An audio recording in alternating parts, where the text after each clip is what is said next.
The broadcast of the regular meeting of the Minneapolis Policy and Government Oversight Committee will now begin. Good afternoon. My name is Lisa Bender. I'm the president of the Minneapolis City Council and chair of the Policy and Government Oversight Committee. I'm going to call to order our regular committee meeting for May 6th. I'll note for the record that this meeting has remote participation by council members and city staff as authorized under the Minnesota Open Meeting Law, Section 13D.021, due to the declared state of local public health emergency. At this time, I'll ask the clerk to call the roll to verify the presence of a quorum. Councilmember Reich. Here. Gordon. Here. Fletcher. Here. Cunningham. Present. Ellison. Councilmember Ellison. Goodman. Present. Cano. Here. Schrader. Here. Johnson. Here. Palmisano. Present. Jenkins. Here. Ellison. President Bender. Here. There are 11 members present. Let the record reflect that we do have a quorum for today's meeting. Without objection, I will add a walk-on item from the Council Vice President as item 20 under the consent agenda. And this is a gift acceptance from Xfinity.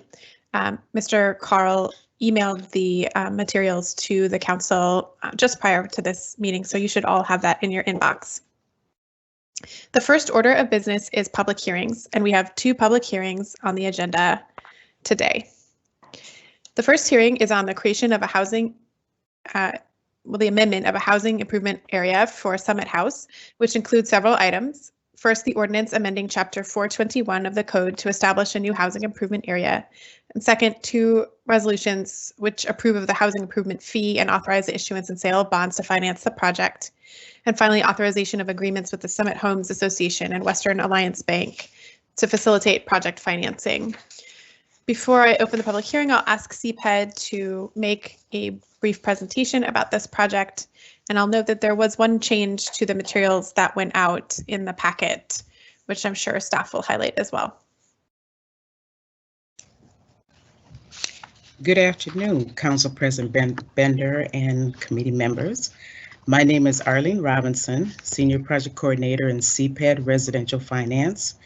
In the report before you, staff is recommending that the City Council authorize housing improvement area financing for the Summit House project through the series of actions indicated in the RCA. A note on the HIA bond fee resolution, there was a clerical error in the original file, and we corrected it. You should have a corrected version. The resolution is now posted. All required public notifications related to this public hearing were properly made. Summit House is in Ward 7, the Loring Park neighborhood, and is made up of two residential towers, one at 400 Groveland with 26 floors and 176 units, and one at 410 Groveland Avenue with 23 floors and 120 units, built in 1968 and 1967 respectively. Summit House was converted to condominiums in 1980. Despite past deposits into the replacement reserves, the condo association has been confronted with repairs that exceed their ability to pay for them and is seeking city housing improvement area financing to address the critical needs, which includes replacement of heating, ventilation, cooling systems that are 50 years old and are failing. The new mechanical systems and their improvements will also significantly increase energy efficiency. HIA financing is financing of last resort when private long-term financing options are not available. Summit House submitted an application in June of 2017. Madam President, I'm sorry, but we're not broadcasting. Could we take a pause for a minute until we get that fixed? Yes, thank you. I guess we did a practice run, Ms. Robinson. Okay, the nerves are gone now then.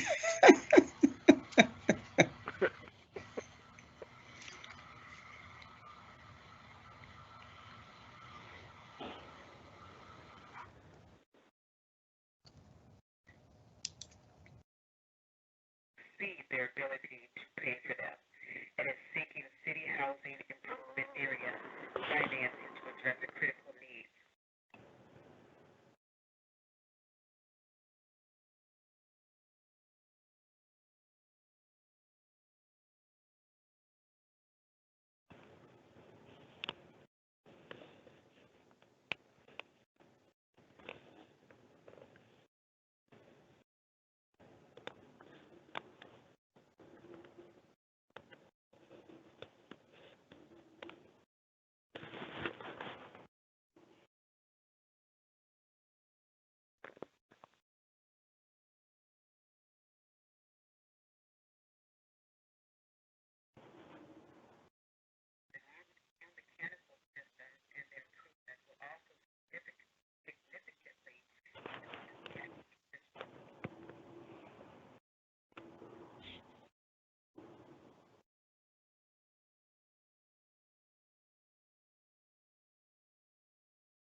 For our callers that are on the line for public comment, if you just please hold, we're trying to fix some technical difficulties, and we'll resume the meeting in just a moment. Okay.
Madam Chair, the webcast is working now, but the telecast is not. I think we should proceed with just the webcast. The public can watch it on minneapolismin.gov/TV/council TV, and then the video will be available afterwards on YouTube, on the city's YouTube channel, And uploaded to TV. and Okay. uploaded to TV later. And we can make that announcement once we reconvene. Okay, thank you. I think that's right. We don't want to keep folks who are waiting patiently on the phone. Thank you for doing that. Waiting longer, I think. Should I continue from where I left off, or? Madam Clerk, could you advise us, had the original portion been captured, or do we need to start the meeting from the beginning?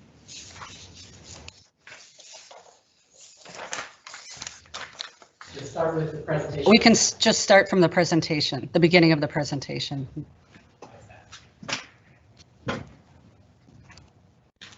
Okay. Okay, so I will go ahead and sort of reintroduce this item, which is item number 1, which is our first order of business under public hearings.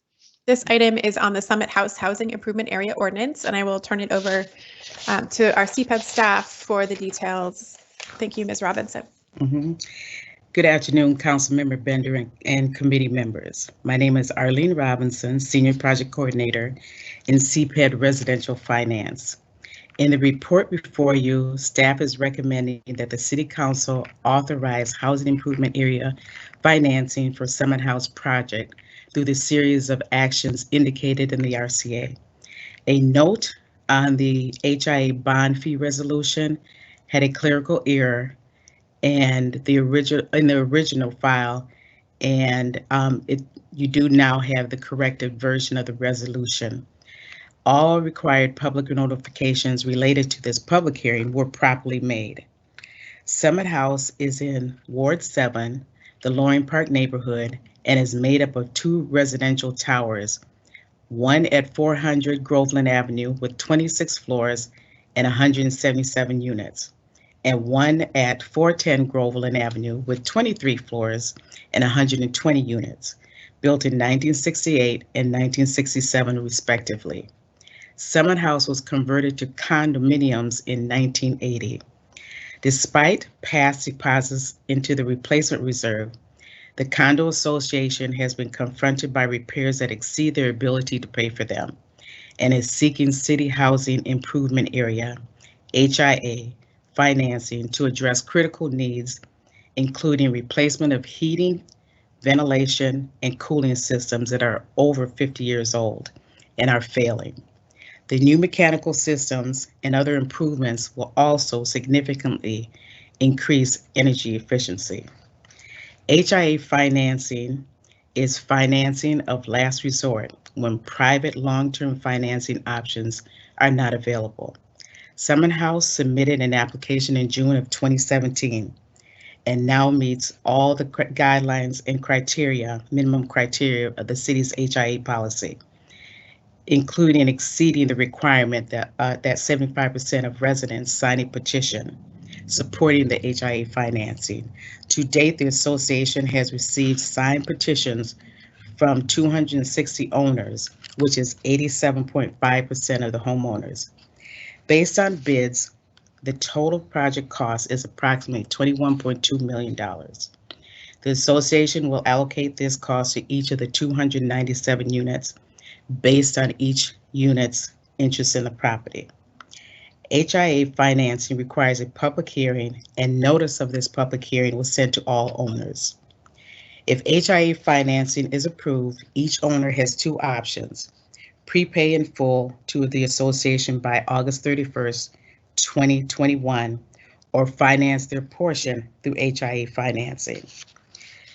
The city will enter into financing agreement with Summit Homes Association according to the term sheet in the report.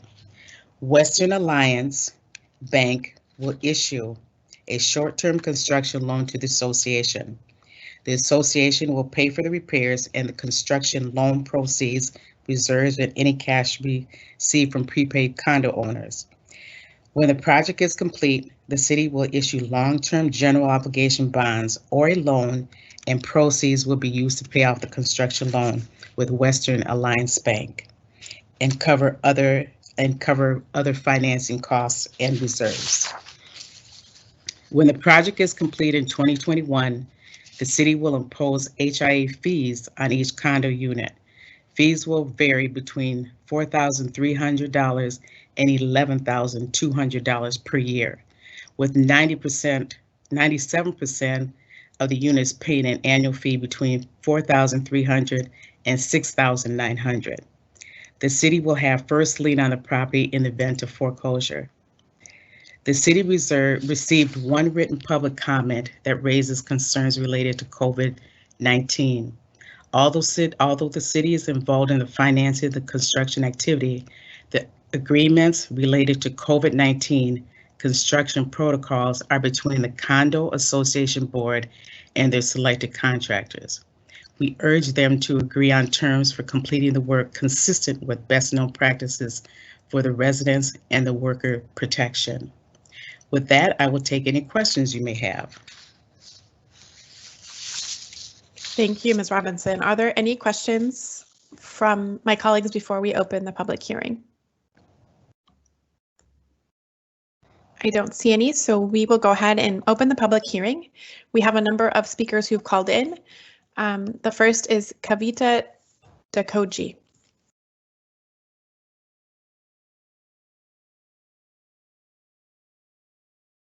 And callers can use the *6 key to unmute your phones.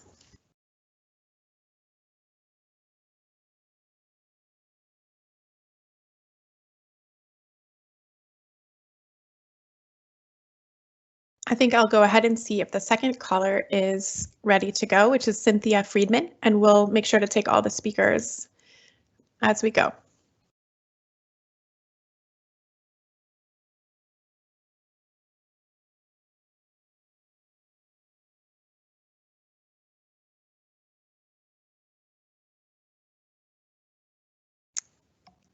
The next speaker in queue would be Noel Bai.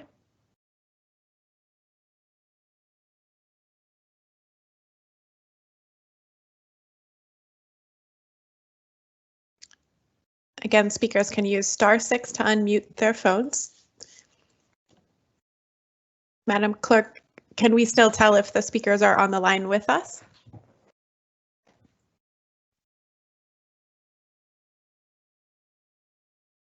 Madam President, yes, there are still 5 callers on the line.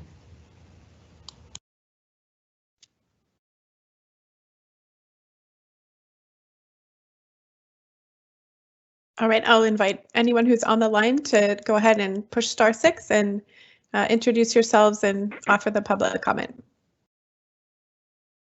Hello? Yes, we can hear you. Yes. Okay, this is Dennis Hedgehall. I'm a resident at Summit House. I'm also a professor of mathematics at the University of Minnesota. I have expertise in stochastic processes and diffusion theory, such as in the aerosol flow of aerosolized virus particles in the air. And I'm the one who wishes to raise some concerns about COVID-19. I think it's fair to say that in normal times, this whole matter about the ordinance would really be rather perfunctory and probably could be dealt with, in a minute or two by the council. And I mean, I would certainly support it in normal times. It's fine. But the problem is, it's not normal times. We're in a health emergency for the next 18, 24 months, maybe beyond that. I've been looking at the documents, and I don't see in the documents that there is really anything speaking to legitimate resident safety concerns. And so I thought that at least I should try to make some input here, and I've given the written input. I don't want to be wasting too much time going over that, but there is an issue here about the COVID-19. One of the primary modes of transmission is by asymptomatic or pre-symptomatic patients, or cases, if you want to call it that. And this is by way of aerosol particles, for instance, just coming from talking. And the problem is at Summit House, with the construction, we have over 400 people living here. And for many, many people here, their home, it's their unique safe space. And, there's people here with that have vulnerabilities as defined by the CDC. I mean, senior citizens and medical issues. The problem is that in the construction activities, it's going to require approximately 6 weeks of access to each unit by construction personnel, multiple construction personnel, of which the residents have absolutely no knowledge concerning their health status. And this is a concern. Somebody's violating somebody's safe space. Now, the issue that I see here is that the Summit House management and Summit House board have a vested interest in trying to avoid delays in this work, because we're still paying. And at the same time, you also have employees of the construction company that, if they're not salaried, they may be under financial pressure to come to work, even if they're ill, and even if, as I wrote, it's just a sniffle. 25% of the cases are asymptomatic. There's no symptoms, and another 25% are just, it's a sniffle. Now, nobody knows exactly what scenario in the CDRAP report is going to take place in the summer and the fall. If we're in scenario 1 and 2, we're basically in very, very bad shape. Anyone who's paying attention to the news knows this. When you talk about hundreds of thousands of deaths within the next 18 months, I mean, this is unreal. And, it's very difficult when you're in a situation where people have vested interests. Who represents the resident safety? And I have submitted some documents, the written documents, to provide fuller information here. And I see in the policy document, this is not part of, apparently it's a policy document that is not part of the ordinance on the basic city financing terms and conditions. I see a way under one of the items, 15E in there, that the city can help us proactively, help everybody here, the management, the board, the residents, and the construction company, that we can help solve whatever situation, health situation we have during the period of this construction in people's safe spaces. And so, I mean, as I wrote here on my 2-page letter, it is my hope that in conjunction with your passage of this HIA ordinance, the city of Minneapolis can help facilitate a good mutual safety cooperation by all parties involved here by means of its oversight powers. I think that if the city, I mean, things are happening here in this city. You're blocking off parkway systems to help people enforce social distancing, which is laudable. It makes sense. But what are you doing for people's safe spaces? The city, I believe, has some responsibility to show some proactivity here in trying to help the parties concerned here. And as far as I'm concerned, it would be greatly appreciated. And so I think that's the main point that I wish to make. I did hear in the report by Arlene that it was stated, and this was not on the original policy document that I read last night, that COVID-19 is not under the jurisdiction, basically, of what we're doing here today. Excuse me. It is. I agree with you. It is not under the formal jurisdiction, but it is a concern, a major concern, and should be a major concern of everybody in the city government here. This is a very serious situation. Thank you, thank sir. you very much. Thank you. Thank you. Of course. Thank you. And we do have the letter that you sent as well as part of the public record. Excellent. Thank you. Thank you. Okay. Thank you. We have a few more speakers signed in, and I'll just read through them and we'll try to make sure everyone gets heard. So the next speaker is Jared Keegling. Supposed to cut her off.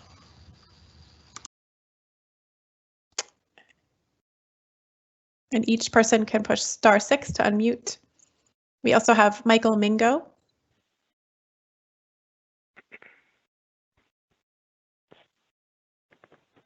Doug Strandis. Good afternoon. This is Doug Strandis. Welcome. Thank Are you you. able? Thank you.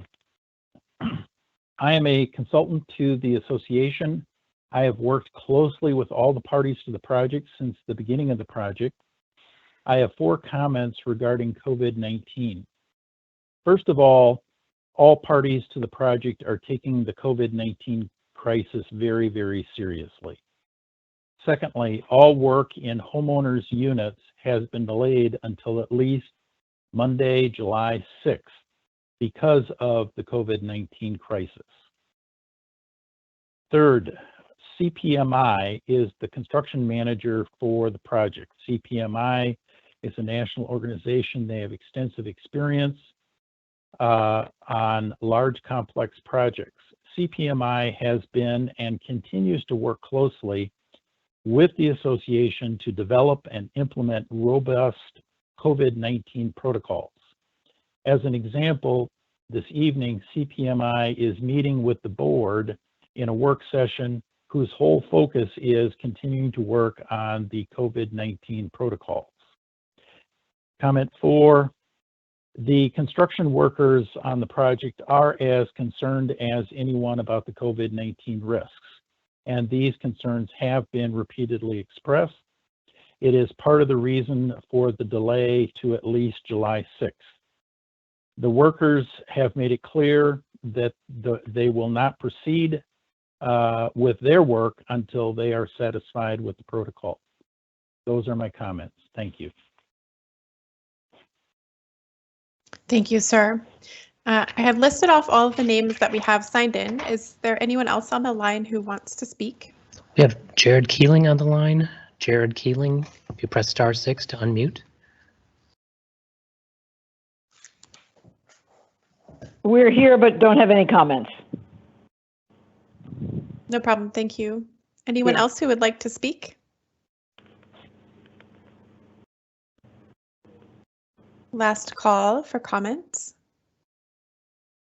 All right, thank you. I will go ahead and close the public hearing. The final action for this item will be on Friday, so if we've missed anyone for any technical reasons or anything else, you can always feel free to email the staff or your council member, and we will get any comments submitted for the public record as well. So, Ms. Robinson, you had originally addressed this issue around the COVID questions, but I think since it came up during the hearing, it's would be helpful for you to just talk through that once again. This is an unusual action for the City Council to take to be financing a project of this kind. So I think it's worth just kind of reiterating what's our role here as the city in this project versus the other entities. Okay. With that, I'm going to pass it on to the manager of CPAD Residential Finance to comment on this, Angie Skildum. Okay. Thank you, Arlene, Council President Bender, and members of the committee. So Arlene did run through this, but just to reiterate, based on the comments that we have just heard, the city's role in this project is strictly related to the financing that is being made available to help pay for these critical repairs that the association was unable to get financing anywhere else in the private market.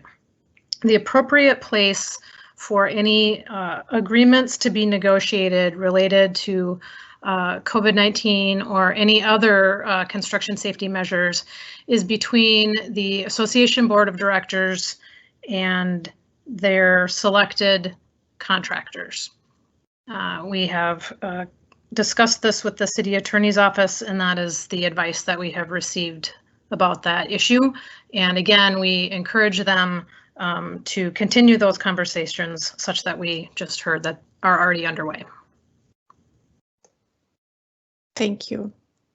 Are there any other questions or comments from council members? I don't see any. Is there a motion on this item? Councilmember Goodman. Thank you, Madam President. I'm happy to move approval. I will make a few comments if you don't mind. It's really unusual, actually, for us to even be taking up any major action during the COVID crisis, but the situation at Summit House warranted this action today. I want to remind my colleagues that these are two towers in the Loring Park area that house almost 500 people, and by today's standards would be considered affordable home ownership. The major improvements that need to happen in the building are critical life safety issues, as identified both by the condominium association, their consultants, as well as the city staff who have analyzed this HIA. This is probably one of the largest housing improvement area projects that we've done. Part of the reason we get involved in this is because the private market won't finance this kind of project, and we would be at risk of losing this very valuable asset in the city, which is hundreds of units of affordable home ownership. Have heard from others in other condo associations about the concerns with regard to construction during COVID. I have been in touch with the management company who has very thoughtfully thought through how to handle these kinds of situations and have delegated their board of directors, as voted on by their residents, to make determinations about whether and when construction should or should not happen. I'm happy that the city staff have been clear that we need to make sure that everything happen in a way that's consistent with CDC and MDH guidelines.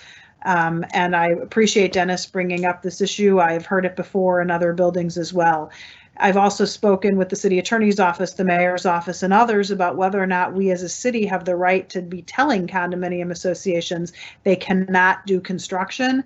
And I have been outright told that we do not have the authority to do that.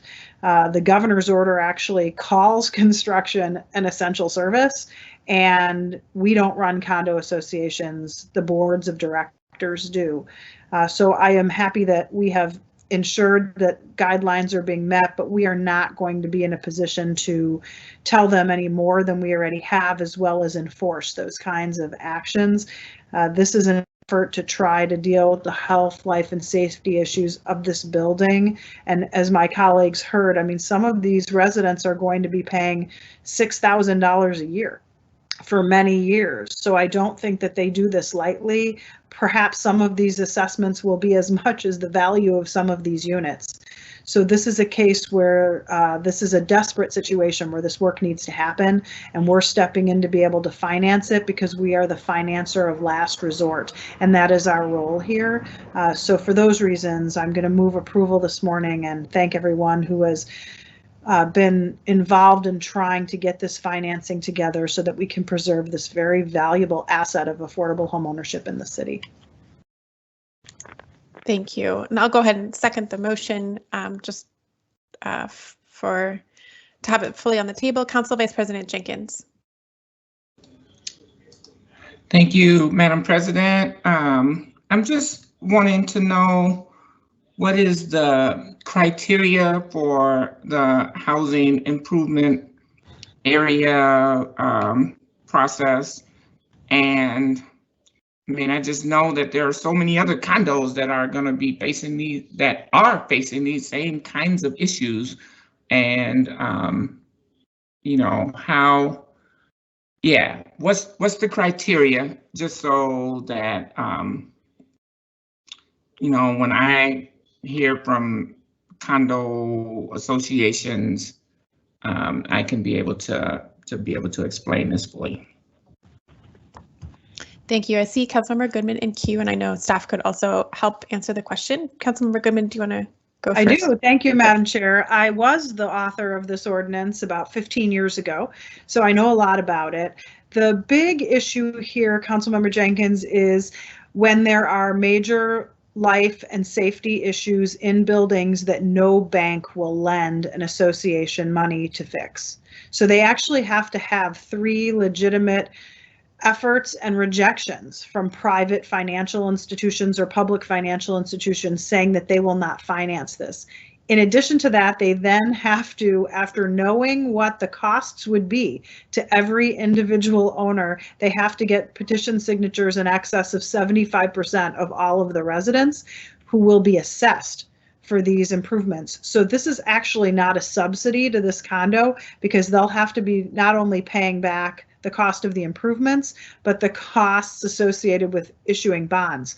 And that is a very high price. When bonds are issued, it's not like taking out a regular loan. So in this case, it's a multi-million-dollar investment. So the bonds are spread over a very large investment.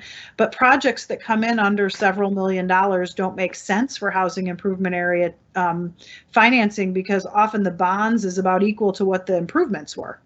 So we actually have a process where condominium associations can apply to the housing division, and they will vet those. There's a fee associated with it, and then they need to go through the process of being rejected by many banks, which does not feel good to condo boards most of the time. Then they have to agree to these really high payments assessed against their property. So it's almost odd to have someone signing up to speak to us to say, yes, please tax me $6,000 a year, but the alternative is worse. It basically, there's no value to their units if they can't get these life and safety improvements fixed. There have only been, in my memory, 3 others, one in Councilmember Bender's ward at 2500 Blaisdell, one in Councilmember Palmisano's ward on West Lake Street, and one in the Loring Park neighborhood at the Wellington. I know the most about the Wellington because they had a ingress egress fire safety issue where their fire exits would have collapsed if they weren't able to fix them. So they're serious life safety issues assessed with the permission of the owners. Hopefully that answers your questions, and I'm sure Angie Skildum offline could answer others as well. Thank you, Madam Chair. Thank you. Thank you, Councilmember Goodman. I appreciate it. Any further questions or comments on the motion, which would be a recommendation to approve to the council meeting on Friday? Seeing none, clerk, please call the roll. Councilmember Reich. Aye. Gordon. Aye. Fletcher. Aye. Cunningham. Aye. Ellison. Goodman. Aye. Cano. Aye. Schrader. Aye. Johnson. Aye. Palmisano. Aye. Jenkins. Aye. Ellison. President Bender. Aye. There are 11 ayes. That carries, and that item is forwarded with recommendation. I meant to actually comment on a couple of items that were raised during the public hearing, just for my colleagues in the public. Some of the questions around safety of residents in multifamily buildings and that of workers, particularly those who are deemed essential or soon to become deemed essential in the future. Those are topics of robust conversation from our city staff, as well as I know other units of government and partners. And so I think those comments that were raised are really important for us to think about as policymakers, even though this particular financial agreement didn't give us an avenue into that particular private agreement. Those topics are ones that our staff are working on holistically for the city at large. So I really appreciated the comments and understand where the desire was coming from, for sure. The second hearing today is on the requested approval of a construction project and associated assessments totaling $9,823 for the Sheridan Avenue South Alley located between Kenwood Parkway and Franklin Avenue West. Before I open the public hearing, I'll ask the staff to make a presentation, and we have Nathan Kemmer, an engineer from our Public Works Department.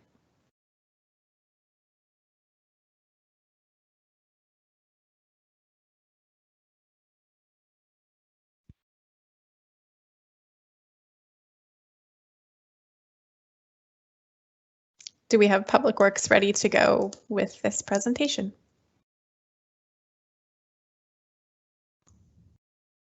Sorry, can you hear me? Yes, thank you. Great. All right. Good afternoon, Council President Bender and members of the community. My name is Nathan Kemmer. I'm a project engineer with the Transportation Engineering and Design Division of Public Works. Today, I'm here to introduce the public hearing for Sheridan Ave South Unpaved Alley project. The proposed project consists of constructing 2 legs of the alleyway off of Sheridan Ave South. The total project cost is $220,580.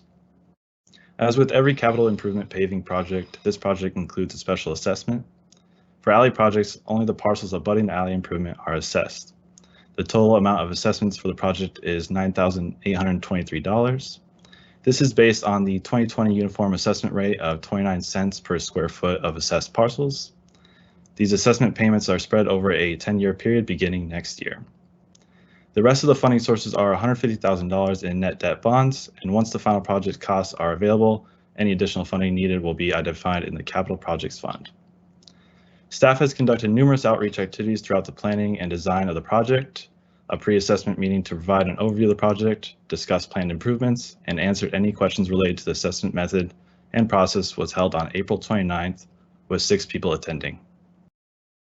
Today, Public Works is asking City Council to pass resolutions ordering the board to proceed, adopting the special assessments, and authorizing sale of the assessment bonds. That concludes my presentation, and I'll stand by for questions. Thank you. Are there any questions or comments from council members before we open the public hearing? I don't see any, so I'll go ahead and open the public hearing. Has anyone signed in to speak? No one is registered to speak at this public hearing, Madam President. Thank you. With that, I'll go ahead and close the public hearing. Is there a motion on this item? So moved. Is there a second? It's been moved and seconded.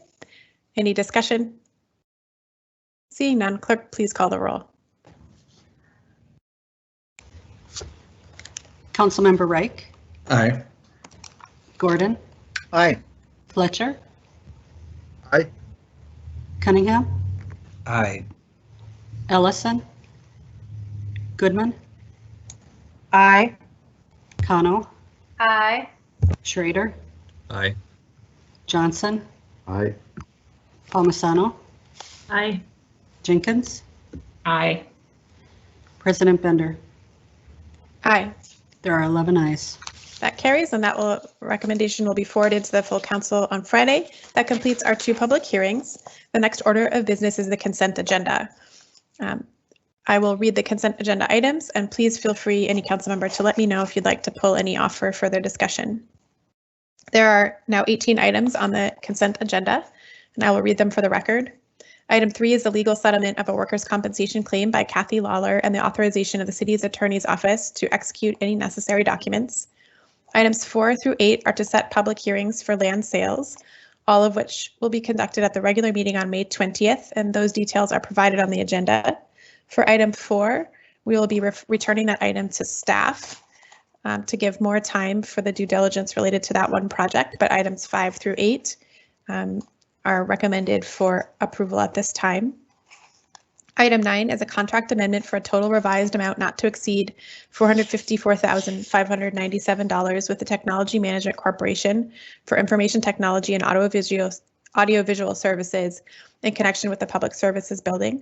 Item 10 is a contract amendment for a total revised amount not to exceed $11,432,597 with MSR Design for an architect and engineer design services for the Public Service Building project.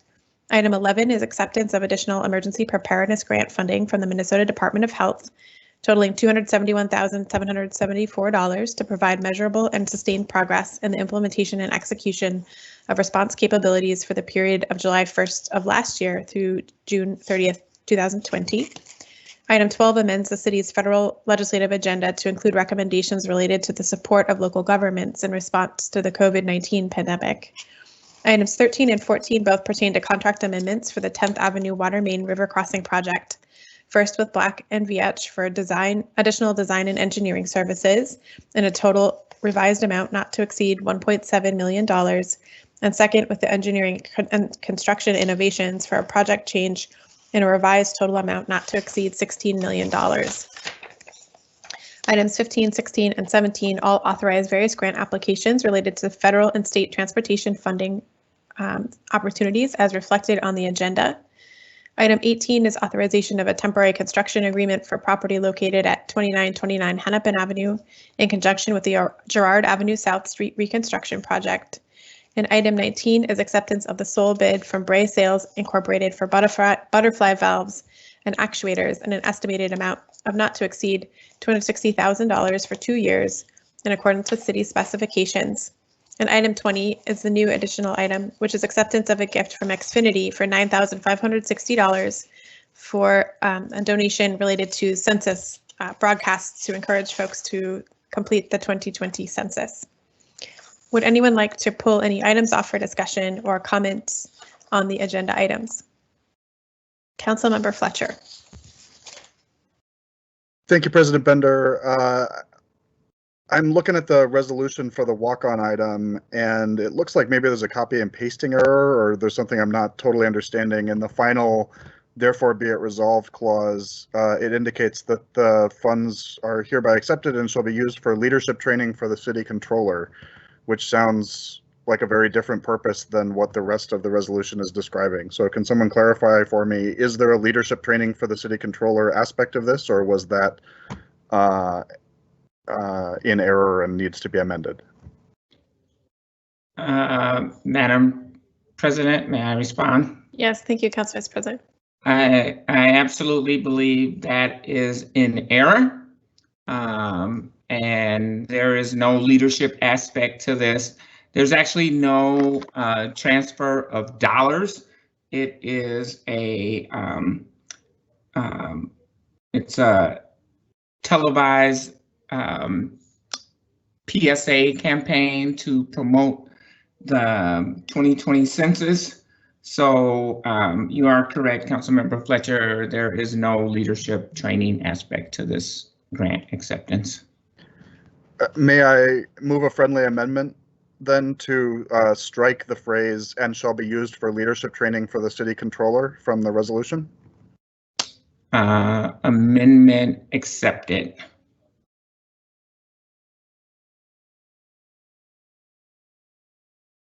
All right, thank you all for that. I think perhaps the final amendment will likely have a new different final resolved clause. I think there's lots of different technical ways to take this item up. I think we might possibly just forward it without recommendation and give time to have the proper amendment in front of us rather than trying to verbally describe the change here. And then we could just make sure that that goes out before this, as soon as possible before the council meeting on Friday. Is that amenable to the author and the other council members? Absolutely. Forward without recommendation. I really appreciate my colleagues catching these technical errors, and we will get this straightened out and ready for Friday. Great, thank you all. Are there any other comments or questions from council members on any of the consent items? I don't see any. I just wanted to note, I think, especially for my colleagues who are on TPW, but maybe for everyone who's not as well, that items 15, 16, and 17 are all, as I said, grant applications for transportation projects. But I really wanted to highlight how much the staff comments and framing in the RCAs really reflected our Vision Zero work, the adopted Vision Zero plan, as well as a lot of the high-level values and policy directions that we set in Minneapolis 2040 plan that are reflected in the draft Transportation Action Plan. I'd encourage you all to check out those projects. They were really driven by the safety concerns that were highlighted and really, I think, identified through a data-driven process during the Vision Zero plan. And I really appreciated how much Public Works was able to capture those policy directives in these grant applications. Is there anything else on any of the consent items? I don't see any, so I'll just clarify that we would be moving forward with recommendation to approve all items except item 4, which would be referred back to staff, and item 20, which should be forwarded without recommendation to give time for those grammatical and clerical errors to be corrected. Is there a second on that motion? Second. Any further discussion? Seeing none, clerk, please call the roll. Councilmember Reich, Aye. Gordon, Aye. Fletcher, Aye. Cunningham, Aye. Ellison, Goodman, Aye. Kano, Aye. Schrader, Aye. Johnson, Aye. Palmisano, Aye. Jenkins, Aye. President Bender. Aye. There are 11 ayes. That carries, and the consent agenda is adopted with those two items called out. With that, we've concluded all business to come before our committee, and without objection, we are adjourned. Thank you.